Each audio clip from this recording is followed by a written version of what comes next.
Est-ce que le pouvoir du monde entier est entre les mains de seulement quelques familles puissantes qui contrôlent tout? Est-ce que l'Antéchrist émergera de ce groupe de personnes pour dominer l'humanité et accomplir les prophéties bibliques?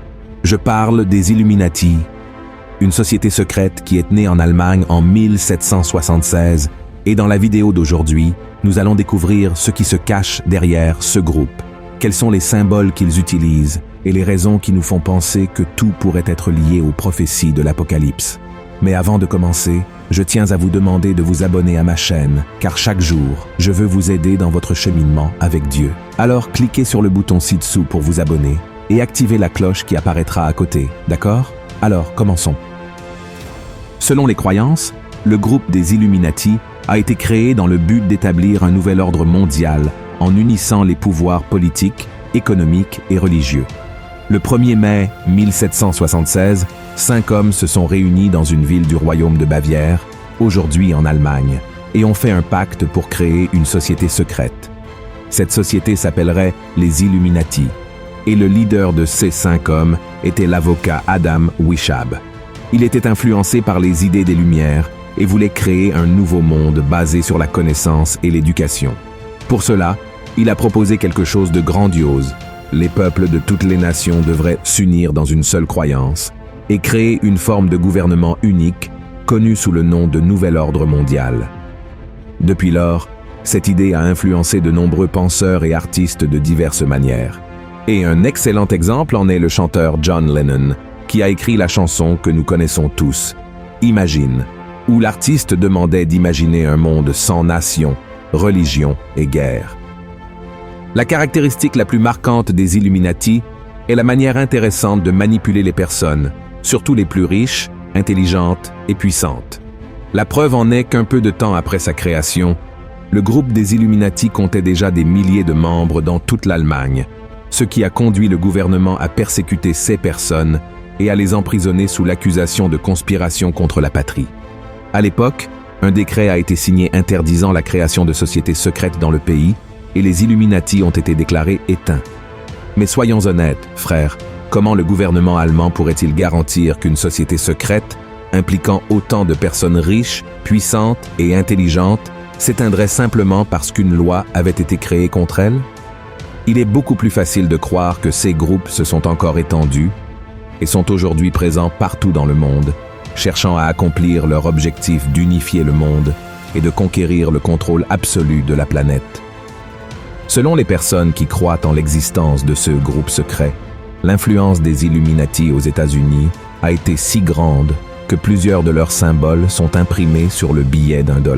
Le président Roosevelt, l'un des membres les plus puissants de la franc-maçonnerie américaine, a utilisé le dessin sur le billet pour inclure toutes ces informations comme un indice pour de nouveaux projets des Illuminati. Certains pensent que les héritiers de ce groupe secret administrent aujourd'hui les finances, la presse et la politique internationale dans le monde entier. De plus, il existe certains symboles largement utilisés encore aujourd'hui qui seraient la preuve que les Illuminati existent et nous observent. Le premier symbole, la pyramide. Pour les Illuminati, la pyramide représente une hiérarchie. Sur le billet d'$1, par exemple, elle comporte 13 niveaux qui supposément représentent 13 lignées familiales qui contrôlent toujours l'humanité.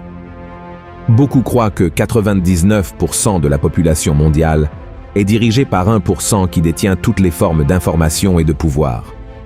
De plus, ces familles possèdent 70% de toute la richesse de la planète. Remarquez également que cette pyramide n'est pas complète, ce qui indique que la secte des Illuminati n'a pas encore atteint ses objectifs dans le monde, objectifs qui seraient réalisés avec l'avènement de l'Antéchrist et l'établissement du nouvel ordre mondial. La deuxième symbole, l'œil qui voit tout. C'est le symbole le plus étroitement lié au groupe secret des Illuminati, présent à de nombreux endroits et également sur les billets américains d'$1 qui portent l'inscription 1776, l'année de l'indépendance des États-Unis et, de manière coïncidente, l'année de la fondation des Illuminati. L'œil qui voit tout symbolise le grand architecte qui observe tous ces que nous faisons. Le troisième symbole, la flamme éternelle. La flamme est peut-être le symbole le plus fort des Illuminati, transmettant l'idée que les membres de ce groupe secret sont les véritables illuminés. Ce n'est pas par hasard que la statue de la liberté, créée par le franc-maçon Frédéric Bartholdi, porte une torche. Pour beaucoup, elle représente l'établissement du nouvel ordre mondial. Le quatrième symbole, la chouette. La chouette est généralement associée à la connaissance. Cela s'explique par le fait que la chouette était le symbole de Minerve, déesse de la sagesse. Les Illuminati, comme leur nom l'indique, se considèrent comme les plus éclairés et sages de la planète. Le cinquième symbole, l'obélisque. Dans les cultures païennes, les obélisques symbolisent le contrôle de l'autorité sur le peuple. Les Illuminati utilisent les obélisques pour représenter leur pouvoir incommensurable et gigantesque, plaçant des obélisques dans presque toutes les grandes villes du monde. Combien de fois avez-vous admiré un obélisque sans vous douter qu'il pourrait être un symbole de ce groupe? Le sixième symbole, le pentagramme. Le pentagramme inversé est connu pour son association à l'occulte et aux rituels sataniques. À l'origine, c'était un talisman contre les démons, mais aujourd'hui, il est considéré comme un symbole du mal, même utilisé par les satanistes.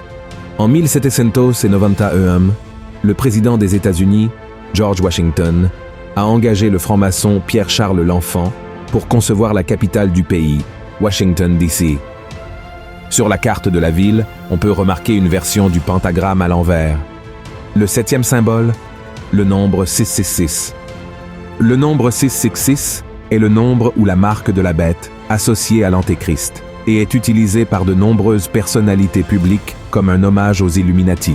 Ce geste que nous faisons généralement pour montrer que tout va bien, parfait, selon les Illuminati, est la représentation de 3-6. Selon les chercheurs, ce sont les principaux symboles associés aux Illuminati, pouvant être observés dans divers aspects de la société. En raison de toutes les caractéristiques que nous venons de voir, beaucoup croient que les Illuminati veulent établir un gouvernement satanique sur le monde entier et qu'ils travaillent réellement pour l'Antéchrist. Et est-ce que cela est vraiment vrai? Je crois que oui. La chose principale que nous devons savoir est qu'il existe une force qui manipule le monde, et cette force est le diable. Tous les groupes qui s'opposent à la Bible et ne reconnaissent pas que Jésus est le Fils de Dieu qui est mort sur la croix et est ressuscité sont utilisés par Satan. Voyez l'avertissement que l'apôtre Paul nous donne. Bien-aimés, n'ajoutez pas foi à tout esprit, mais éprouvez les esprits pour savoir s'ils sont de Dieu, car plusieurs faux prophètes sont venus dans le monde. Reconnaissez à ceux-ci l'Esprit de Dieu. Tout esprit qui confesse Jésus-Christ venu en chair est de Dieu, et tout esprit qui ne confesse pas Jésus n'est pas de Dieu.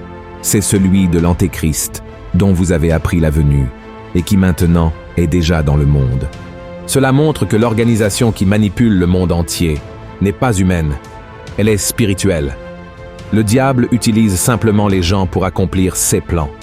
La Bible dit que notre lutte n'est pas contre les êtres humains, mais contre Satan et ses démons. Et même s'il existe ce groupe secret appelé les Illuminati, ils ne sont pas plus puissants que Dieu, et c'est pourquoi nous n'avons pas besoin d'avoir peur d'eux. Amen. Je sais que nous pouvons nous sentir impuissants avec tant de nouvelles selon lesquelles le mal se propage dans le monde et que nous sommes manipulés par des organisations si puissantes, mais Jésus a clairement indiqué que le diable, le prince de ce monde, est déjà condamné. Il essaie même de paraître fort, mais il sait que sa destruction est proche et c'est pourquoi il fait tout pour amener les gens à la perdition. Alors, mon cher frère et ma chère sœur, confiez votre cœur et votre vie à Jésus, car lui seul a le pouvoir de détruire l'ennemi. Laissez Christ gouverner votre vie et faites très attention à ne pas perdre le cap, car la Bible dit que nous devons être prêts pour le retour de Jésus et non pour l'arrivée de l'Antéchrist, d'accord? Voyez ce que le Christ lui-même a dit. « Veillez donc, puisque vous ne savez pas quel jour votre Seigneur viendra. Sachez-le bien, si le maître de la maison savait à quelle veille de la nuit le voleur doit venir, il veillerait et ne laisserait pas percer sa maison. C'est pourquoi, vous aussi, tenez-vous prêts, car le Fils de l'homme viendra à l'heure où vous n'y penserez pas. » Amen. Si vous avez aimé ce message, partagez-le dans les groupes WhatsApp, diffusons la parole de Dieu et n'oubliez pas de vous abonner à ma chaîne, car je veux vous aider dans votre cheminement avec Dieu chaque jour. Une grande étreinte, que la paix du Seigneur soit avec vous.